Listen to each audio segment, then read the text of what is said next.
21वीं सदी की नारी है, घूंघट की आड़ में केवल शर्माती नहीं है। अगर हक की बात आए, अधिकार की बात आए, तो सामने से शेरनी की तरह गुर्राती भी है। 21वीं सदी की नारी। इंसान में 3 क्वालिटी है, त्याग, सहनशीलता और क्षमा।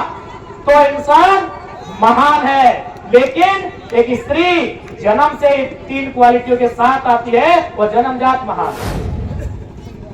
अंतर्राष्ट्रीय महिला दिवस की असंख्य शुभकामनाएं। क्योंकि आज शनिवार का दिन है और हमें लगा कि शायद छुट्टी संडे को होगा, और हमें ये भी लगा कि शनिवार को शायद सदन चलेगा, सदन में बहस होगी।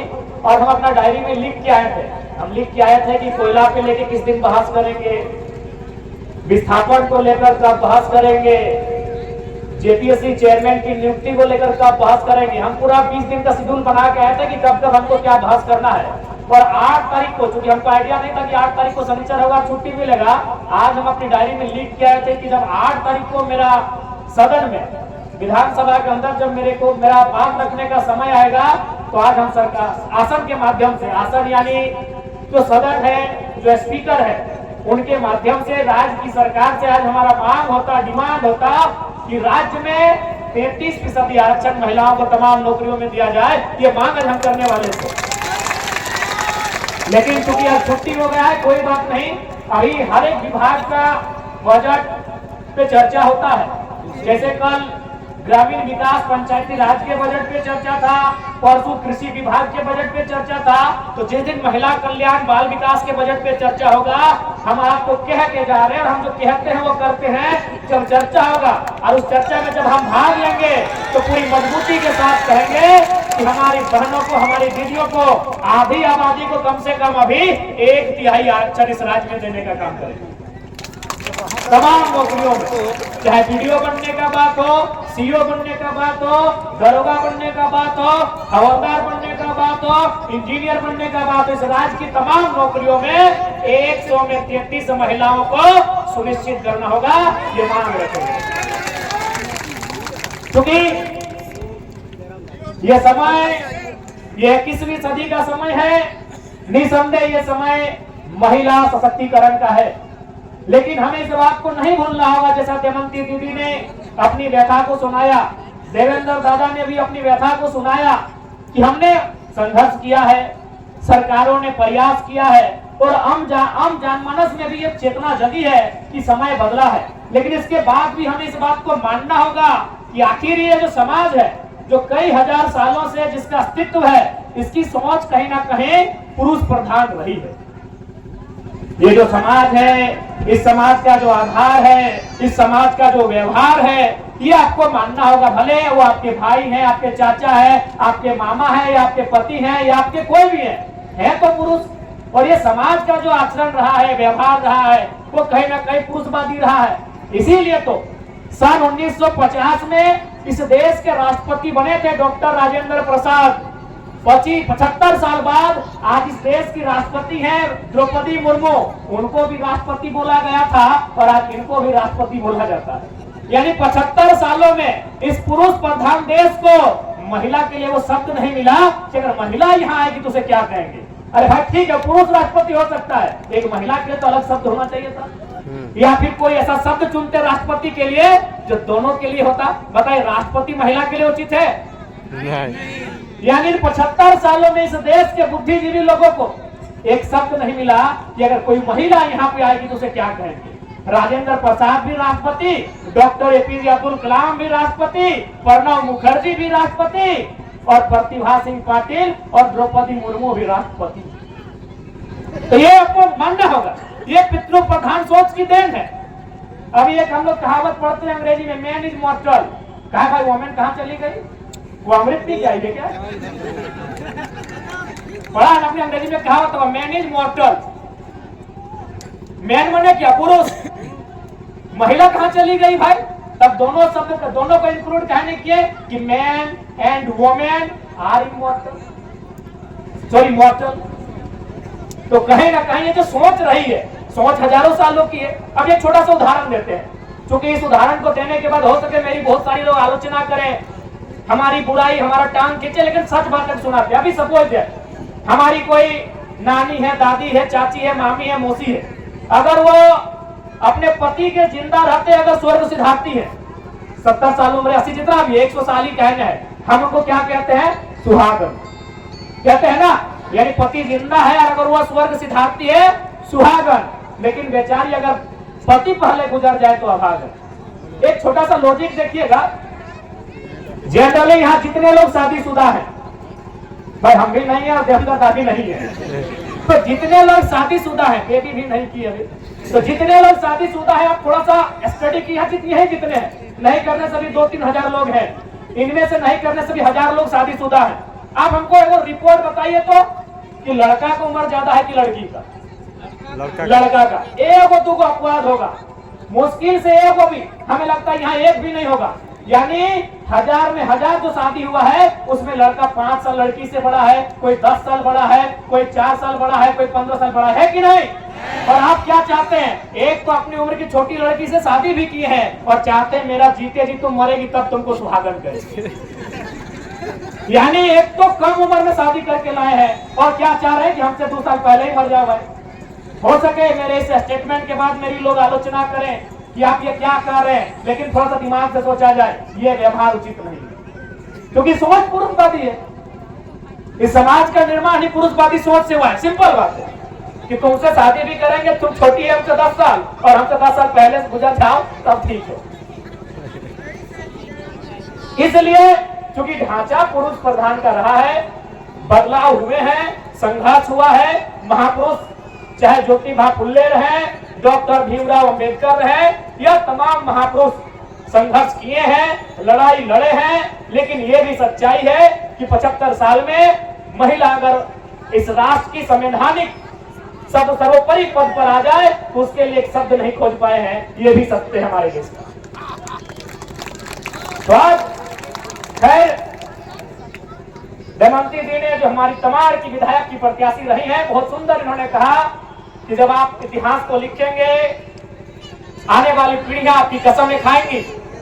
आज नारी सशक्तिकरण का दौर है और हमें पूर्ण आशा है इस दौर को सबल करने के लिए आप तमाम हमारी दीदियां, हमारी बहनें पीछे नहीं हटेंगी।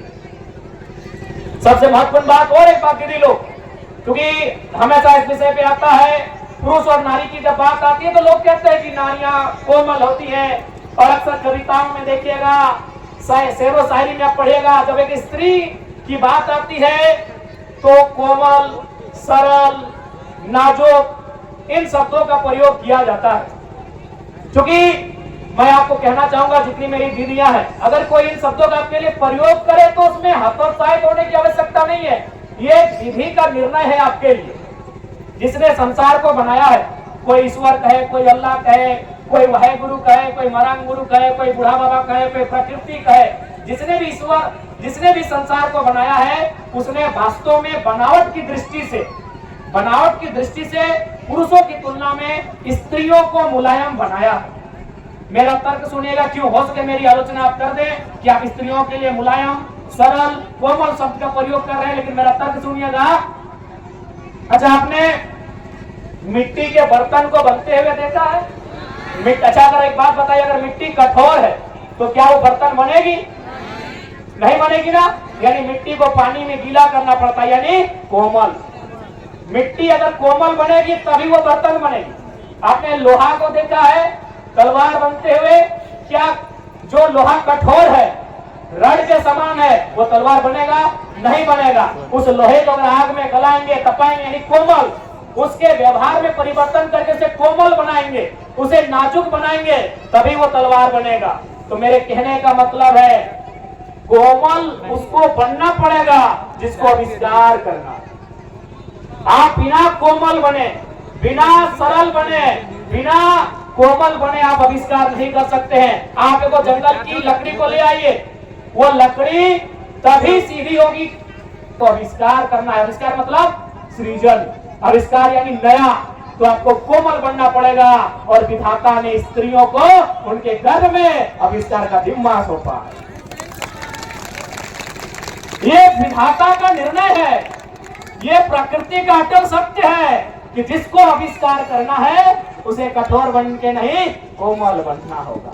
तो यदि आपको कोई कहे कोमल तो भैया उसके पीछे कारण यही है कि आपके गर्भ में, आपकी कोख में चाहे देवेंद्र महतो है, जयराम महतो है या दमयंती मुंडा है, उनका आविष्कार हुआ। हमारा आविष्कार आपके गर्भ में हुआ है, तो अगर आप कोमल नहीं होती आविष्कार हमारा नहीं हो पाता। मिट्टी बर्तन तभी बनेगी जब वो कोमल बनेगी, कठोर मिट्टी से बर्तन नहीं बनता है। तो यदि इस तर्क को जानना होगा कि विधाता ने स्त्री के बनावट को कोमल सांचे में इसलिए ढाला है तो उसके गर्भ से सृष्टि का सृजन होना है। और क्योंकि समय नहीं है, हमको भी फिर धनबाद जाना है, फिर सुबह रांची आ जाना है, बड़ी भागना है। इतना कहेंगे कि स्त्री इस देश के महान साहित्यकार मुंशी प्रेमचंद, उन्होंने अपनी कालजयी पुस्तक गोदान में लिखा है कि एक इंसान को महान बनने के लिए 3 क्वालिटी होना चाहिए: त्याग, सहनशीलता और क्षमा। अगर एक इंसान में 3 क्वालिटी है, त्याग, सहनशीलता और क्षमा, तो इंसान महान है। लेकिन एक स्त्री जन्म से 3 क्वालिटियों के साथ आती है, वो जन्मजात महान है। पहला क्वालिटी त्याग। त्याग समझा? यार त्याग मतलब बापा के घर छोड़ के ससुरा के घर आए, त्याग है ना। सबसे बड़ा त्याग तो यही हुआ कि आप जन्म कहीं हुआ, फले फूले कहीं, खेले कूदे कहीं और दौड़ के चले आए कहीं, सबसे बड़ा त्याग। ये त्याग नहीं कोई कर सकता, ये जन्मजात एक स्त्री करती है, इसीलिए वो महानता की श्रेणी में आती है। त्याग करते हैं ना, एक स्त्री विहीन होती है, विहीन बुझा, विहीन, अरे धान लगाने से पहले विहीन लगाते हैं। हाँ, हम लोग धनबाद बोकारो में विहीन बोलते हैं या आफर बोलते हैं, आप क्या बोलते हैं? विहीने बोलते हैं। तो एक स्त्री विहीन होती है, कैसे मालूम है? न विहीन लगता है एक जगह, लेकिन उसको उठा के फिर लगाना पड़ता है पूरे खेत में। वही होती है स्त्री, लगती है कहीं और, जन्मती है कहीं और कहीं जाके समाती है, सजाती है कहीं और। दूसरा क्वालिटी है सहनशीलता। आप समझ रहे हैं? सहनशीलता माने सहना, सहना। आप यही एक उदाहरण लीजिए, यही अगर कोई दो पति पत्नी आए हैं तो उनको सामने लाइए जिनका छोटा छोटा बच्चा हो, दोनों की गोद में छोटा छोटा बच्चा दे दीजिए और सौभाग्य ये हो कि एक ही उसी टाइम या तो वो शौचालय कर दे या तो पैखाना करे। आप उसका भाव देखिएगा, एक मर्द का भाव देखिएगा और एक महिला का भाव देखिएगा। महिला के भाव में अंतर नहीं होगा और मर्द बोल गए इसको लेके जाओ, गलत बोल रहे हैं। सहनशीलता यानी धरती के बाद किसी में अगर सहने की क्षमता है एक स्त्री में। छोटा सा ट्राई कर लीजिएगा, एक बच्चा पति को एक पत्नी को दीजिएगा और उसी समय वो 1 नंबर या 2 नंबर कर दे, उसके भाव से पता चल जाएगा। तो बोलेगा तुरंत इसको दूर करो, कपड़ा बदलो, महिला कुछ नहीं बोलेगी। क्योंकि इस धरती, क्योंकि धरती बहुत कुछ सहती है, धरती भी एक माँ के रूप में है। धरती के बाद अगर दुनिया में कोई सहने जानती है एक स्त्री जानती है। तीसरा क्या है? क्षमा। अभी अगर लड़का लोग झगड़ा करे, अरे फलना जगह हमारा झगड़ा हुआ, अरे कोई बात नहीं, पहचान के रखो कौन कौन है। 2 दिन बाद पटका पटकी करेगा, 4 दिन बाद पटका पटकी करेगा, 1 साल बाद पटका पटकी करेगा, मेला के बदले अगला साल बाद मेला में बदला घुमाएगा। अब सोच के देखिए अगर स्त्री का भी वही व्यवहार हो जाए तो देश में रोज नया महाभारत होगा। इसलिए स्त्री क्या करती है कि जाओ माफ कर, तुम हमको दुख दिया, तुम हमको सताया, तुम हमको धोखा दिया, तुम हमारे साथ क्या किया, जाओ अपना दिल को बड़ा किए, तुमको माफ कर दिया। एक जीवन काल में अपने बाल्य काल से युवा अवस्था से लेके इस संसार को त्यागने तक एक स्त्री जितना लोगों को माफ करती है शायद ही कोई कर पाए। माफ यानी क्षमा कर। इसलिए आज नारी दिवस के अवसर पर मैं तमाम दीदियों से, तमाम बहनों से आग्रह करूंगा कि 21वीं सदी आपका है, बस आप सार्थक होकर एक दिशा में चलने का काम करें।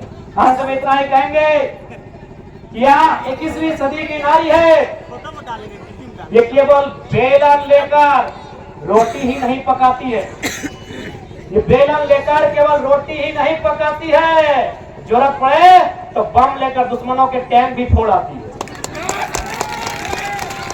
ये 21वीं सदी की नारी है, ये केवल पाउडर और काजल लगाकर श्रृंगार ही नहीं करती है, ये केवल पाउडर और काजल लगाकर श्रृंगार ही नहीं करती है, समय आने पर आंखों में अंगार भी भरती है। ये 21वीं सदी की नारी, ये 21वीं सदी की नारी है। ये केवल पर्दे के पीछे से शर्माती नहीं है, ये 21वीं सदी की नारी है। घूंघट की आड़ में केवल शर्माती नहीं है, अगर हक की बात आए, अधिकार की बात आए तो सामने से शेरनी की तरह गुर्राती भी है। ये 21वीं सदी की नारी है।